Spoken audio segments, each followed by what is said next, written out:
किसी जगह पर दो बूढ़े आदमी रहते थे।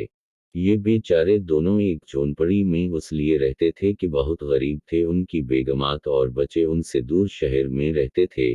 रोज रोज की लड़ाई झगड़े से तंग आकर उन दोनों बूढ़े आदमियों ने इकट्ठे रहने का फैसला किया।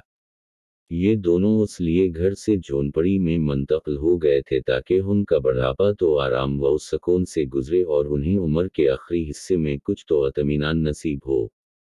ये दोनों बूढ़े आदमी इसलिए भी कोई काम नहीं करते थे कि उस बुढ़ापे में इतनी सख्त और हिम्मत नहीं रखते थे। एक दफ़ा खुदा का करना ऐसा हुआ कि उनकी जगह के करीब मस्जिद से ये ऐलान हुआ कि किसी माँ बाप का बच्चा गुम हो गया है और जो कोई इसे ढूंढ कर लाएगा इसे 50,000 बतौर इनाम दिया जाएगा।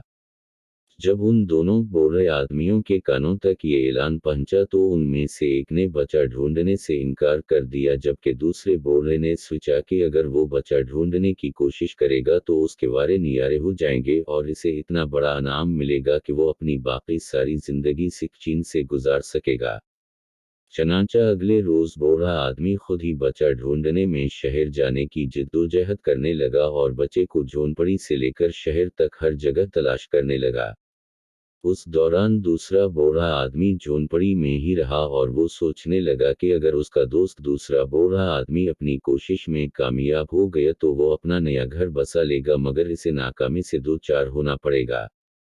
दूसरा आदमी सुबह से लेकर शाम तक बच्चे को ढूंढने में लगा रहा और बालाखिर वो अपनी उस कोशिश में कामयाब हुआ और बालाखिर बच्चा इसे मिल गया। वो खुशी से सरशार हुआ और उसने बच्चे को गोद लिया और वापस अपनी झोंपड़ी में आकर बच्चा माँ बाप के हवाले किया। बच्चे के माँ बाप ने वादा के मुताबिक 50,000 रुपए का चेक बूढ़े को दिया। बूढ़े आदमी ने 50,000 रुपए पाकर इतनी खुशी का इजहार किया कि जिसका कोई हिसाब नहीं था। बूढ़ा 50,000 रुपए पाकर वापस झोंपड़ी में गया, जहां उसने देखा कि बूढ़ा आदमी लेटा हुआ था और गालबन इसे कोई कत्ल करके चला गया। जिस आदमी ने इनाम जीता था वो झोंपड़ी से निकल कर शहर की तरफ चला गया और उसने वहां एक घर खरीदा और खुशी से रहने लगा। बच्चों, उस तरह उसने मेहनत की वजह से अपनी जिंदगी आसान बना ली।